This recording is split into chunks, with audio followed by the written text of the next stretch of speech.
Hey, Phil, are you there? I hate to tell you this, but I might not be able to make it home tonight. Excuse me, you going to be late again? Or are you saying you're not coming home at all? You're staying overnight somewhere?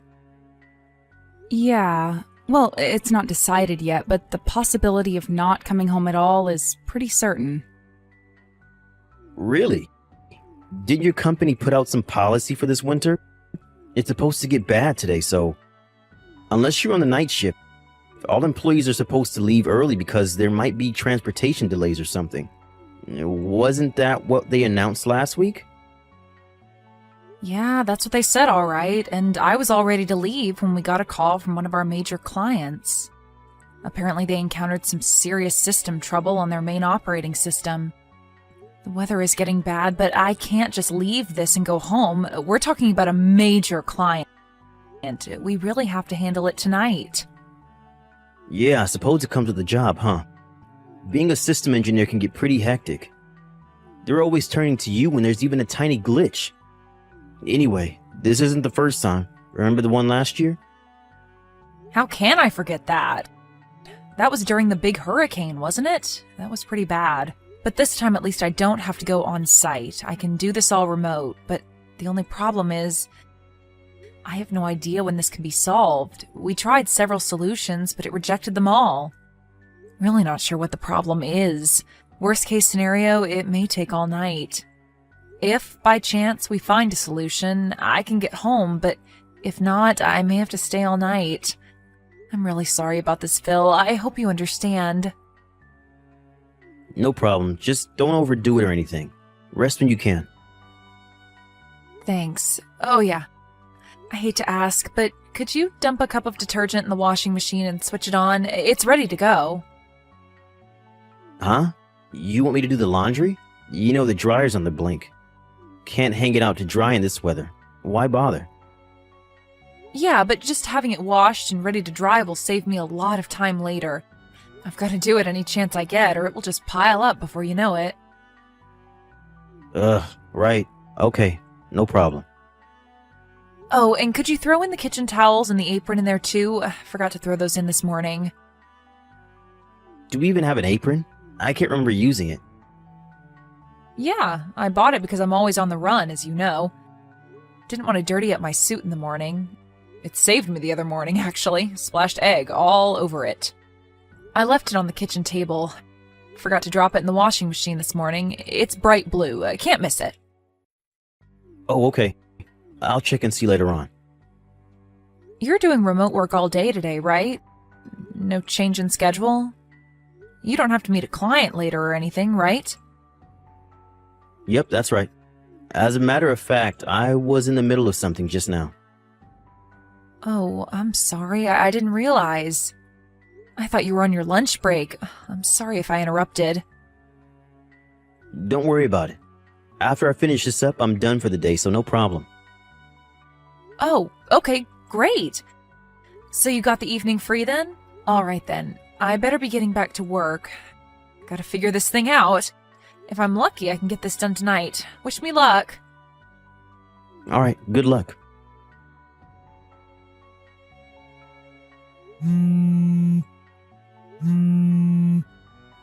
Hey, Phil, are you there? Please reply if you're seeing this. I thought you were home. You said you weren't going anywhere. It's a snowstorm out here. Where the hell did you run off to, for God's sake? Did you look outside? Have you taken a look in front of the house? Can't you see the snow piled up on the front walkway? Apparently snow slid off the roof.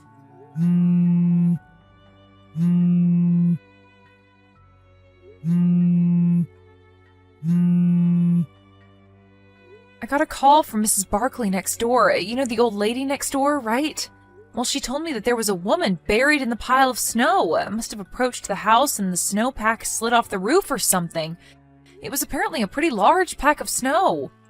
Luckily, Mrs. Barkley called the ambulance right away because nobody was home at our place. It took a while for the ambulance to get there, but she said she seemed okay as far as she could tell. As for me, I'm still at the office. We solved that system error problem, but all transportation has been delayed. I have no way to get home because of this snow. I have no idea where you are, so I'm just relaying all this information. Just so you're aware, I can't believe you're not home, Phil. Where'd you go, for crying out loud? Contact me as soon as you see this message. I just hope you're not in trouble or anything. To be honest, I'm worried sick. Phil, are you there? Where the hell are you? I can't seem to get a reply from you. Are you even seeing this? I'm not even sure if you got back home or not. I don't see an icon on screen indicating you're seeing this. Do you even have the thing turned on? Or is your battery just dead and you can't charge it? What's going on, Phil? You're scaring me. I need a reply ASAP. We need to talk about what to do about that woman who was injured in front of our house. She's at the hospital over in Richmond. We can't just ignore her. She was injured on our property. We could get sued, so contact me right away after you see this. You do realize that you're in a real precarious situation here. I hope you're aware of that, Phil. What the hell is this, Melanie? What's with this message? Sending me crap like this?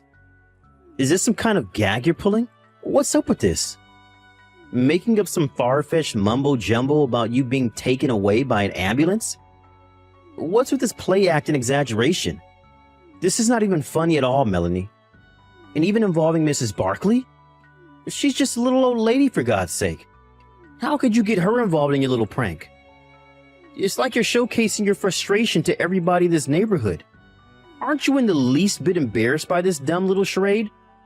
And where were you taken? You said Richmond. Are you talking about the big one on 5th Street? I don't really care, to be honest. I don't plan on visiting you there anyways. I mean, seriously, why would I after what you pulled? Huh? Pardon me? What are you saying? I'm still at the company. I really can't get out of this right now. I'm not sure I can get home right now. Hold on a second. Pardon me? And what the hell are you blabbering about? Phil, I'm really busy right now. I thought I explained it all to you. But you just messaged me about you getting buried in front of our house and that you were taken to the hospital. What was that all about then? Phil, are you even reading that message properly? Did you just glance at it? Sure sounds like it. Huh? Wait a second. You're telling me I read it all wrong? I'm pretty sure... Just read it over one more time, would you please? And this time, slowly, so that you understand the entire situation. What is this, Melanie? Some woman was hauled off to the hospital from our house? Are you serious? It says she got buried in snow in front of our house. Are you kidding me? What the hell happened? Come on, Phil. You did that, didn't you? Huh? Excuse me? What was that crap you said to me? You read that message from me all wrong. You thought it was me that got buried in snow, and you didn't give a hoot about me. You weren't even going to visit me at the hospital. Are you serious, Phil? Your outburst is all on record, so there's no use refuting any of it. You meant what you said. There is no denying the fact. Yeah, well, I just misinterpreted the message is all. I didn't mean it. I was upset. What can I say? Oh, really? Sure seemed like you meant it. Like I said, the line messages are left on record. There is no disavowing it now. I could even print it out if I wanted to. You want me to do that? Oh, yeah, and I just got a call from the hospital. They were finally able to identify that woman that was taken there. What? They said her name was Deborah Sinclair. Ring any bells? I wonder why she was at our home. Delivering something, perhaps? Or maybe visiting someone? Hold on a second. Did you just say Deborah Sinclair? I mean, just want to confirm, you know. That's right. Sure sounds like it rings a bell with you, Phil. On the other hand, I have no recollection of such a person. Who is this Deborah Sinclair? You know her, right? Who is she, Phil?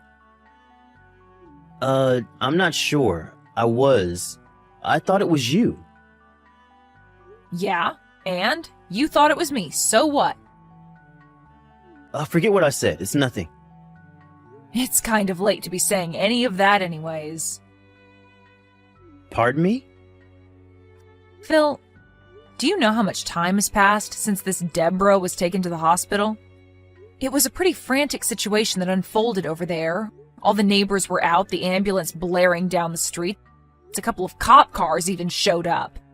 In such a situation, don't you think they did a little background check regarding the whole thing? The cops aren't stupid, you know. What are you trying to say? Come right out and say it, Melanie. You got my undivided attention. Give it a go then. All right, if that's the way you want it, Phil. I know all about your little affair, Phil. That Deborah, she's your hot little babe, am I right? Wait, what? How do you... And you were seeing two separate girls. Really, Phil? I didn't realize you were such a low-life scumbag. Oh, wait a second. I was only... Why do you even know all this? Okay, you seem completely bewildered, so let me explain the whole thing to you, Phil. Once you found out I wasn't able to come home last night because of the system troubles we had at the client's place and the fact that the traffic was all disrupted due to the snow, you immediately contacted both Deborah and this other girl you're seeing. But apparently Deborah wasn't able to make it, so you decided to spend the day with your other lover. How am I doing so far, Phil? Did I miss anything? What I think you probably did was you decided to go and pick this girl up somewhere because of the snow. That left the house temporarily empty. But because you're so absent-minded and don't really think things through, or maybe it was you because you were so excited to see your lover. I don't know. Well, in your haste, you left the door unlocked. Huh? I'm pretty sure I... Then unexpectedly, Deborah decided to show up at the house. Was she there to surprise you? Or maybe she thought it over and decided she wanted to see her lover boy? Not sure.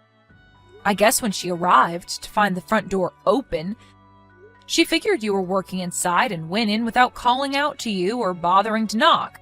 After all, you did tell her I wasn't coming home that night because of the snow. She went straight to the kitchen and put on my blue apron, the one I asked you to throw in the washing machine. Then she started cooking dinner for you, as if she were your wife. Wait, let me explain, Melanie. Then you came waltzing in with your other lover like nothing happened. You took one look in the kitchen and saw a woman standing there with a bright blue apron. You immediately thought it was me and thought your little love affair was exposed. In your panic-stricken way, you grabbed the woman, who you thought was me, from the kitchen and pushed her out the back kitchen door and onto the snow. You didn't even bother to check if the woman was me. Are you telling me that woman I tossed out was Debbie? Yep, that was Deborah. But you seem to prefer Debbie. You guys figured you couldn't very well have your fun and games with the wife at home, so you guys immediately left the house and locked the door on your way out. I have no idea where you guys went, but you were definitely with this other woman of yours, right? Well, we were... Hey, what happened to Debbie? I heard that when you tossed her out the door, she fell off the porch and broke her ankle. Apparently you told her, thinking it was me, of course, to stay in the snow to cool off or something to that effect. Debbie managed to make her way to the front door, but it was locked. When she tried to leave the house, she fell off the front porch and couldn't get up due to the severe pain in her ankle. It was really starting to snow about that time, and she gradually got covered in snow, and to make things worse, the snow piled on the roof slid off and buried her even further. She tried calling out, but snow really insulates sound. Did you know that? As you probably know, when it snows like that, there are hardly any people walking around in that kind of weather. It was just by chance that Mrs. Barkley was able to find her. It seems her dog ran off and she was out looking for him and found him snuffing around in the pile of snow in our front yard. I don't want to think about what would have happened to her if she hadn't found her. Immediately, she called the ambulance and was taken away to the hospital. A neighbor also called the police because nobody recognized the girl as anybody from the neighborhood. Oh, and how is she? I mean, is Debbie okay? I was told it wasn't anything serious, just a broken ankle. She's recovering just fine, apparently. Which hospital is she at? Where'd they take her? Why do you want to know? Are you intending to go visit her? Visit your lover? Huh? Well, I was just... To be honest, I'm not at all concerned about your lover. I don't even know her. But to give out information about where she is hospitalized to the very person responsible for putting her in the hospital to begin with, that makes zero sense. So I'm sorry, Phil, I have no intention of telling you anything. Rather than worrying about your sweetheart, maybe you should start worrying about yourself. Me? Why should I worry? As I mentioned earlier, a neighbor contacted the police, and the whole thing kind of got a little more complicated. What do you mean? How complicated? Did you really think the police would just let this go? Don't you think they would have investigated this? A woman was injured, you know? But the police... Why involve the police? They cleared me of any wrongdoing, but I don't know what the situation is right now. I think they're still continuing the investigation. Wait a second, what are you saying? That I may be in trouble? What's going to happen to me? What do they want from me? Don't ask me. How could you say that, Melanie? I'm your husband. How could you be so cold and unconcerned? This could be serious, you know? You're being way too unsympathetic, Melanie. Where's your compassion? Am I hearing you right, Phil? You're asking me to give you compassion? Seriously? The guy who has 2 lovers? The guy who's been cheating on me for God knows how long? Yeah, well, it doesn't change the fact that you're my wife and you have a responsibility, a duty to your husband. Sorry, Phil, that's not going to cut it. Just so you're aware, I'm already talking to my lawyer about a divorce, so... Huh? Wait, a divorce? You want to get divorced? And why talk to a lawyer? You're really blowing this thing way out of proportion, Melanie. You don't seem to get the point, Phil. Like I said, you're the one with 2 lovers. You're the one that's been 2-timing me. I don't want to hear any crap from a jerk who's been screwing around behind my back. You got that, buddy? Yeah, well, it was just a fling. You're my main, my true love, Melanie. You know, I was just stressed out with work and all. Pardon me, I'm your main, huh? Well, that makes me feel so special, thanks. Yeah, what I mean is, I picked you as my wife. You were the best of... Best of the lot? Like selecting a used car or something? When are you going to get tired of that and get a new one? And by selecting, are you saying you were already going out with the other 2 girls even before we were married? Maybe there was more than 2. No, of course not. Sure sounds like it, Phil. You picked me out of the 3? I wonder why. Is it because I make more than them? No, what I'm saying is... I think I'm officially getting pissed off. Before I really go over the edge, maybe it would be better if we continued further discussions regarding this issue through our lawyers. Like I said, this whole thing about lawyers is going way too far. Let's just talk face to face. I'm sure we can work it out between us. This coming from the guy that's been screwing around behind my back? My pissed off meter just went up a notch. I wouldn't push it any further, mister. But I was just trying to... Please don't try anymore. You'll really regret it, Phil. I would advise against it. Huh? Okay, Phil, that's all I've got to say. Goodbye. Have a good life, Phil. I really was about to explode during that line exchange. Glad I cut it off in time. I talked to my lawyer after that and started the process of getting all the papers ready for the divorce.